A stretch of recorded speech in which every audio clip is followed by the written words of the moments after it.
And this is the Mucar VO7 OBD2 Bi-Directional scanner, which means that it can read codes from the vehicle, see live data, but it also can activate certain components and special tests on the vehicle.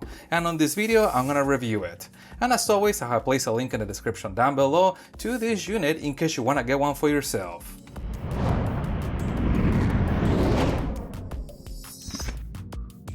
And the VO7 scanner system comes in on this semi-rigid case, which is great to protect the scanner when not in use. We have documentation, and then we have the scanner itself.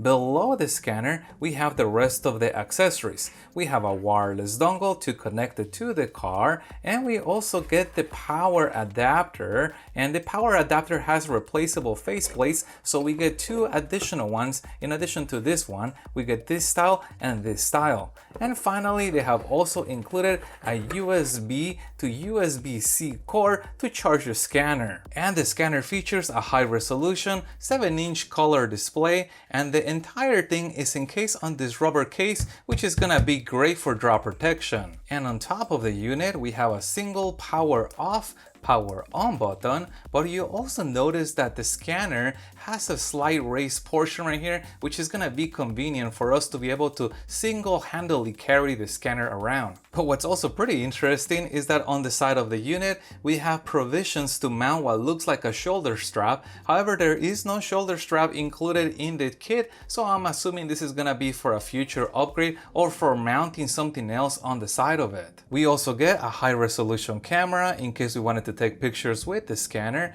and on the bottom we have a dust cover which protects the charging port in the form of USB-C, and also a full-size USB connector for debugging. And now let's connect the scanner to the vehicle so we can see the rest of its features. And the very first feature is the auto search function that is automatically gonna pull the VIN number from the car and begin the diagnostic process.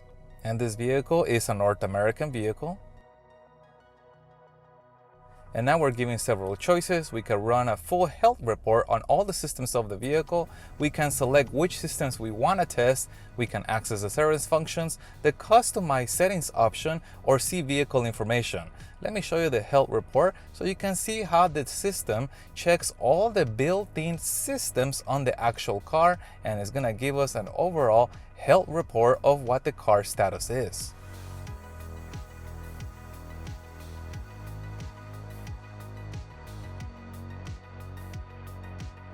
And now that the health report is complete, you can see that the scan has found 4 issues with the TPMS system, 1 issue with the power source control system, and the other modules come up with green, which means that there's no issue with them. Now, depending on how new the vehicle is, that will determine how many systems are on board the car that can be potentially scanned for issues. Also notice that we get an option to create a summary report of all the issues that were found, or to erase all the codes that have been found. Now, I don't recommend that you erase the codes unless the issue has been fixed. And if you don't need a full health report, you can access individual systems. You can select between the powertrain systems, the different chassis systems, or the body systems that are built in onto the car. Moving over to special service functions that are on the vehicle, I'm gonna select OK, and the scanner is going to tell me which of those functions are accessible.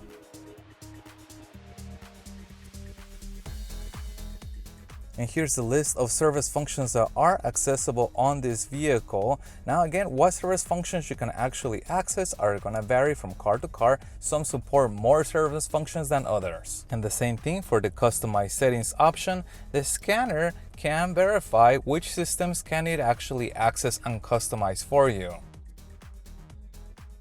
And this particular vehicle has quite a bit of systems that can be customized because this is a fairly new vehicle. And if for some reason we are unable to pull the VIN number, we can use the second option, and that allows us to manually select the make of the vehicle that we're working with and be able to select for the diagnostic option. And you'll notice that the menu is quite similar. The main difference is that we told the system manually what vehicle we want to diagnose, as opposed to letting the VIN recognition do that for us. And sure enough, the menu is very similar to the auto scan option. Again, the only difference is that we told the system what vehicle we're working with as opposed to letting it use a VIN number. Now, what's also pretty cool is that this scanner has a built-in demo mode, and this allows you to practice diagnostic on a vehicle by selecting demo, and then you can go through all the different functions without having to connect to an actual vehicle. That way you can practice not only how the scanner works, this is a simulated vehicle, but also how it can actually be used correctly. But I also want to show you that the mix have been sorted out into different folders. Here's the first folder, second folder, third folder, and fourth folder. But let's look at all of them together so I can show you what vehicle makes are actually covered, and you can check if your vehicle is on the list of coverage.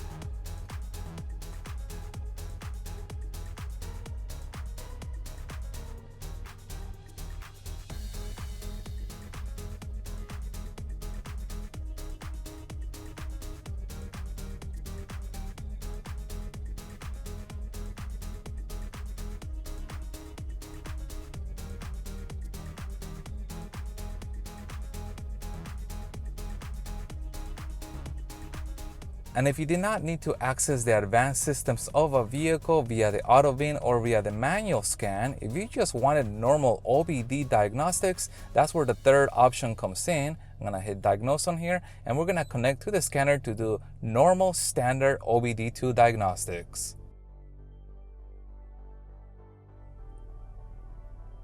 And under OBD2 diagnostics, we can check if the vehicle is ready for emissions testing, and we can also see live data coming from the vehicle and what parameters you can actually see as far as being streamed from the car. Again, are going to vary from car to car depending if your car has that sensor and if that sensor can communicate that information out to the scanner. And we can also select individual parameters for monitoring, and we can select for those parameters to be graphed. I'm going to give it a couple reps so we can see the response of the graph. And you'll notice that the graph will auto adjust to have enough space to fit the data. And we can also select multiple items to be graphed together. I'm gonna select that one, and we'll select this one. I'm gonna go ahead, hit OK, and now both of them are shown in one graph, and you can tell them apart by the colors. And again, I'm gonna give it a couple reps so we can see those graphed. But also notice that we can record the data that is being monitored. We can also create a report out of it, or we can save just a sample of the parameters that are being recorded. And we also have access to freeze frame information, read engine codes or fault codes or DTCs, clear a check engine light, and again, I don't recommend clearing those DTCs if the issue has not been fixed, see the test results of the onboard monitoring test, or control of operation of onboard component system if your vehicle supports it, and also read the vehicle information. And the next icon is the reset functions or service functions. And I'll scroll through here so you can see what you get with the scanner. First up, we have air fuel, then we have ABS bleed, AFS, which is for headlights, AD blue, SUS, which is for suspension, airbag, VMS, brake, coolant, DPF, EGR, ETS. We also have gear and box adjustment, IMO, which is immobilizer, injector, language, knock sensor, ODO, which is odometer, oil, seat adjustment, SES, which is the steering angle adjustment, stop start, sun, which is the sunroof, TPMS, which are the sensors on the tires, transport mode, tire, and window service. And as a reminder, what service functions are going to be available for your vehicle is going to vary from car to car. Some cars support more functions than others. And the next icon is file, where the scanner keeps a history of the vehicles that have been tested with it and what the results of that testing were. You'll also notice that we get subfolders for the pre-repair report, post-repair report, etc. And on the next icon, we have repair info. And first off, we get a full-size Chrome browser, which is always convenient to be able to have with you, just in case you wanted to see if anybody figured out that answer for you. And let's play back a video to see how well the sound and video quality is. Also, we can slide down from the top and we can bring the volume up. Let's see how loud this goes. On the intake system of our vehicle, in the exhaust of That's pretty good, I think. And in the And the next icon is a shortcut to Square point of sale in case you wanted to bill somebody for your service. We also have an OBD file code library, which is going to be helpful if you don't have access to the vehicle, but you do have a DTC. You can punch that in there and then read what the DTC is for. And we also have a little shortcut on the bottom that is going to take us straight to Google with that number to help us find out more information about it. And I think that is super convenient that they put that in there. Next up, we have a learning icon, and here they have included screen recordings of certain special functions that might be a little bit tricky. So they have made the screen recordings to help you learn how to use those. And once you know how to use them, you can go to the actual vehicle and practice the actual function on the car itself after you have seen that screen recording. Next up is the user manual, and I always find this convenient when the manual is accessible directly from the unit. That way, if I lose the paper one, I can always refer to the electronic version of it. We also get a calculator, and we have a file manager, which is convenient to see how much space there is left on the tablet and also manage that space as well. And we have coverage list and the video icon. Moving over to module, the scanner supports optional accessories such as a printer, an oscilloscope, a Bluetooth wireless battery tester, and we can also add an endoscope or a TPMS wand. You also may have noticed that we have these two floating icons that can be positioned anywhere on the screen, and what they are, they're shortcuts. The very first one allows us to take a screenshot of whatever the screen is showing so we can review it later, and the second icon takes us to the customer service contact application. And the next icon is store, where you can renew the subscription to the updates, and you can also use this icon to see how much time you have left on your updates.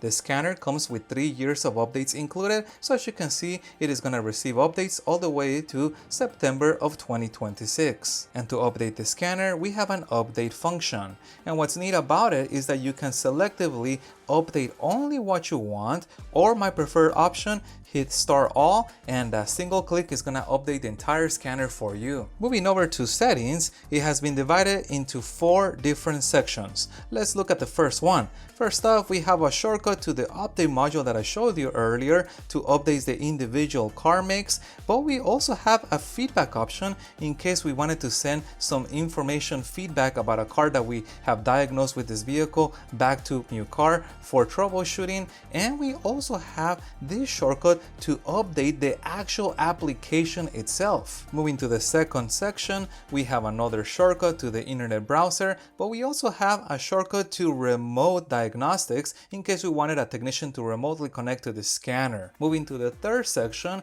here's where we can turn off the screenshots floating icon in case we didn't want that, and we have a shortcut to the photo album to see what screenshots we might have taken. And if you wanted to do screen recordings, you can turn this on and begin to record the screen and whatever you're doing on it, and then you can play them back using the screen recorder playback function. And on the last section, here's where you can customize the Wi-Fi settings, change the language from the default one, and we can also turn off that customer service icon in case we don't need that, and we can also change between imperial or metric for the unit of measure.